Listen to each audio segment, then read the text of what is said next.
एकजुट करते हैं। महाराष्ट्र, मध्य प्रदेश, राजस्थान और गुजरात के आदिवासियों को एकजुट करने के बाद में वो लोग लगातार भक्ति के माध्यम से गुरु गोविंद महाराज के नेतृत्व में बड़ा आंदोलन खड़ा करते हैं। सूची का कानून हो, चाहे वो पैसा एक्ट का कानून हो, चाहे वो ग्राम सभाओं के कानून हो, चाहे भूमि अधिग्रहण के कानून हो, सारे कानून पर आज कुठाराघात हुआ। इनका बड़ा घोर अपमान करा है डबल इंजन की सरकार और केंद्र सरकार ने। एक तरफ ये सरकार कहीं न कहीं जो लोग आदिवासियों के विरोध में और आदिवासियों का इतिहास मिटाने की बात करते हैं, उन्हीं नेताओं को बीजेपी के लोग सांसद और एमएलए बनाते हैं। बुंदेलखंड राज्य बनाने की मांग को लेके वहां पे सैकड़ों लाखों आदिवासी एकत्रित हुए, लेकिन उन आदिवासियों पे अंग्रेजों के द्वारा गोलियां चलाई गई और कई आदिवासियों को मारा गया और शहीद हो गए। प्रदेश अध्यक्ष मदन जी हमें भेड़ चाल कह रहे हैं, और ऐसे ही लोग जब देश आजाद नहीं हुआ था उससे पहले कालीबाई को गोली मारी थी, तो ऐसे ही लोग हमारे आदिवासियों का शोषण करते इस देश के प्रदेश अध्यक्ष की तरह। तो फिर देश आजाद होने के बाद तो यहाँ अंग्रेज बचे ही नहीं थे, तो कालीबाई को गोली किसने मारी? इसका मतलब यही है कि यहाँ के राजा रजवाड़ों के इशारे पर कालीबाई को गोलियां मारी गई। उसी तर्ज पर इस देश के आज मानसून सत्र शुरू होने वाला है और हम लोग भील प्रदेश की मांग के साथ साथ में मानगढ़ धाम को राष्ट्रीय स्मारक घोषित करने की मांग को लेकर सदन में सामने आए हैं। लहू की हर बूंद पुकार रही है, मानगढ़ की धरती हुंकार रही है। शहीदों का सपना अधूरा नहीं रहने देंगे, मानगढ़ को राष्ट्रीय स्मारक बनाकर रहेंगे।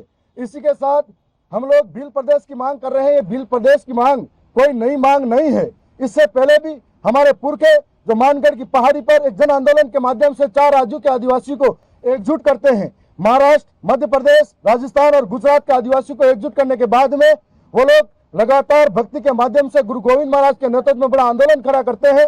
और 17 नवंबर 1913 को मानगढ़ की पहाड़ी पर एक भीषण नरसंहार होता है। अंग्रेजी हुकूमत के और राजा रजवाड़ों के सामने गोलियों से 1500 से ज्यादा आदिवासी को शहीद होना पड़ता है। और इसी पुरखों की अधूरी मांग को हम लोग निरंतर उठाते आए हैं। उससे पहले भी सोमजी भाई डामोर जो गुजरात के बड़े नेता हुआ करते थे, उन्होंने भी इस बात को कही थी। हम उसके बाद में दिलीप भाई भूरिया जो मध्य प्रदेश के बड़े नेता हुआ करते थे, और राजस्थान के अंदर भी नंदलाल मीणा जैसे नेता हुआ करते थे, जिन्होंने इस मांग को समय समय पर उठाया है। और हम लोग हमारे एक लोकप्रिय सांसद राजकुमार जी रोहत ने विधानसभा के अंदर भी और संसद के अंदर भी इस मांग को उठाया है। आज ये आंदोलन एक जन आंदोलन बन चुका है। और भील प्रदेश की मांग इसलिए भी जरूरी हो जाती है क्योंकि आज आदिवासियों के आजादी के 75-80 वर्ष गुजर जाने के बाद भी न तो उनकी स्थिति सुधरी, न ही उनकी परंपरा, न ही उनके जमीनी हकीकत सुधरी, और न ही उनके जो कानून दिए गए हैं वो कानून धरातल पर लागू हुए। चाहे वो 5वीं अनुसूची का कानून हो, चाहे वो पैसा एक्ट का कानून हो, चाहे वो ग्राम सभाओं के कानून हो, चाहे भूमि अधिग्रहण के कानून हो, सारे कानून पर आज कुठाराघात हुआ। न सरकारों ने चर्चा की और आदिवासियों की बदहाली कभी बदल नहीं पाए। आज भी आदिवासी पलायन की ओर जा रहा है, आज भी आदिवासियों में कुपोषण है, आज भी आदिवासियों के साथ में इतना बड़ा धोखा और कुठाराघात हुआ है कि आदिवासी क्षेत्रों के अंदर शिक्षा व्यवस्था चरमरा गई है, रोजगार नहीं मिल पा रहा है। और साथ साथ में ये आदिवासी जो है प्रकृति के रक्षक है। इनकी परंपरा, इनकी बोली, इनकी भाषाएं, इनकी संस्कृति दूसरों से अलग है, और इसी को बचाए रखने के लिए भी भील प्रदेश जरूरी है। इससे पहले अनुच्छेद 3 कई राज्यों को नए गठित करने का प्रावधान है, जिसके माध्यम से कई राज्य पहले भी बने हैं। भाषा के आधार पर गुजरात राज्य भी बना, पंजाब भी बना, और कई राज्य ऐसे जो प्रशासनिक आधार पर भी बने। छत्तीसगढ़ ले लो, झारखंड ले लो या उत्तराखंड ले लो, जिनको प्रशासनिक आधार पर भी बनाया गया है। चाहे गोवा जैसे राज्य छोटे बन सकते हैं, जम्मू कश्मीर के दो राज्य बन सकते हैं, तो भील प्रदेश भी बन सकता है। और भील प्रदेश की मांग हम लोग नई नहीं कर रहे हैं। और हम ये भी जानते हैं कि सरकारें एक बार परीक्षा लेती है, चाहे वो झारखंड का आंदोलन हो, चाहे कोई और बात हो, उनको खून खराबे से आंदोलन से नए राज्य मिले, लेकिन हम खून खराबा नहीं चाहते। हम लोग संवैधानिक तरीके से जाते हैं। मानगढ़ धाम की कोई पहाड़ी नहीं है, ये हमारे शहीदों का आस्था का स्थल है। और इस आस्था के स्थल को राष्ट्रीय स्मारक का दर्जा मिलना चाहिए। आदिवासियों को पहचान राष्ट्रीय स्तर पर मिलनी चाहिए। हमारा भील प्रदेश को मांग को लेके और मानगढ़ धाम जो राष्ट्रीय स्मारक दर्जा दिया जाए, उस मांग को लेके मानगढ़ धाम के इतिहास की बात करें तो 17 नवंबर 1913 को गुरु गोविंद के नेतृत्व में और अंग्रेजों के खिलाफ और तत्कालीन शासन सामंतवाद के खिलाफ अलग भिलराज और बुंदेलखंड राज्य बनाने की मांग को लेके वहां पे सैकड़ों लाखों आदिवासी एकत्रित हुए, लेकिन उन आदिवासियों पे अंग्रेजों के द्वारा गोलियां चलाई गई और कई आदिवासियों को मारा गया और शहीद हो गए। लेकिन दुख और पीड़ा की बात यह है कि एक तरफ लोकसभा चलती है और लोकसभा के अंदर जो माननीय सदस्य के द्वारा जो प्रश्न लगाया जाता है और उस प्रश्न के अंदर केंद्र सरकार का यह जवाब आता है कि मानगढ़ धाम जो कोई प्रमाणित नहीं है, इसको लेके राष्ट्रीय दर्जा नहीं दिया जाता है। तो हमें बड़ी दुख की बात है कि हमारे आदिवासियों के 1500 आदिवासियों को जो शहीद हुए उनका बड़ा घोर अपमान करा है डबल इंजन की सरकार और केंद्र सरकार ने। एक तरफ ये सरकार कहीं न कहीं जो लोग आदिवासियों के विरोध में और आदिवासियों का इतिहास मिटाने की बात करती है, उन्हीं नेताओं को बीजेपी के लोग सांसद और एमएलए बनाते हैं। और उदाहरण हमारा एक उदाहरण है जो लोकसभा उदयपुर से सीट से जीत के आ रहे मन्नालाल रावत, उन्होंने जीतने के बाद पहला केंद्र सरकार को ये पत्र लिखा कि जो राजस्थान के पाठ्यक्रम के अंदर जो आदिवासियों का मानगढ़ धाम का और गुरु गोविंद का और शहीदों का जो इतिहास था उस कक्षा 9 का इतिहास हटाने को लेके सरकार को पत्र लिखा और सरकार ने, केंद्र सरकार ने मान भी लिया और उस इतिहास को हटाया भी गया। तो कहीं न कहीं इससे यह साबित होता है कि ये बीजेपी सरकार कहीं के आदिवासियों के विरोधी है। हम इस चीज को बर्दाश्त नहीं करेंगे। रही बात हमारी बिल प्रदेश की मांग है, बिल प्रदेश की मांग आज नहीं, हमारी बहुत लंबे समय से बिल प्रदेश की मांग आ रही है। मध्य प्रदेश, महाराष्ट्र और गुजरात और राजस्थान, जहां तक बिल प्रदेश की मांग हमारी क्यों जरूरत है, क्योंकि हमारे ट्राइबल क्षेत्र के अंदर जो विकास मूलभूत जो सुविधा है वो आज तक नहीं हो पाई। आज राजस्थान की बात करूं मैं तो डूंगरपुर, बांसवाड़ा और उदयपुर जो जिले हैं वहां से फाइलें हमारे जयपुर तक आने में देरी हो जाती है और यहाँ से बजट हमारे एरिया में आने में बहुत लेट हो जाता है। इस वजह से हम बिल प्रदेश की मांग करते हैं। वही की वही बात गुजरात के अंदर भी वही स्थिति है। जो हमारे गुजरात जो ट्राइबल क्षेत्र वो गांधीनगर में फाइलें जाने में देरी हो जाती है, विकास आने में देरी हो जाती है। वही के वही मध्य प्रदेश की बात करें तो भोपाल के अंदर फाइलें जाने में और वापस विकास आने में देरी हो जाती है। उस मांग को लेकर हमारा बिल प्रदेश की मांग करते हैं। हमारी बिल प्रदेश बनने से हमारा ट्राइबल क्षेत्र जो घोषित होगा और हमारी जो संस्कृति, हमारी जो परंपरा, हमारी जो वेशभूषा वो जिंदा रहेगी और हमारा जो छोटा राज्य रहेगा, छोटा खर्चा रहेगा और विकास बहुत ज्यादा होगा। इस मांग को लेकर हम बिल प्रदेश की मांग कि सरकार में आपके अधिकारों का भी हनन हो रहा है, मीडिया के अधिकारों का भी हनन हो रहा है। दूसरी बात, हम मांग लेकर के आए हैं मानगढ़ और बिल प्रदेश की। मानगढ़ पर हमारे 1500 पुरखों ने बलिदान दिया है, ये बात हम राष्ट्रीय स्मारक की मांग कर रहे हैं, पर कांग्रेस और बीजेपी दोनों सरकारों ने सदियों से, वर्षों से शोषण किया। दूसरी बात यह है कि हमारी जो शिक्षा की देवी कालीबाई, उसके सम्मान की हम लोग मांग करने आए हैं।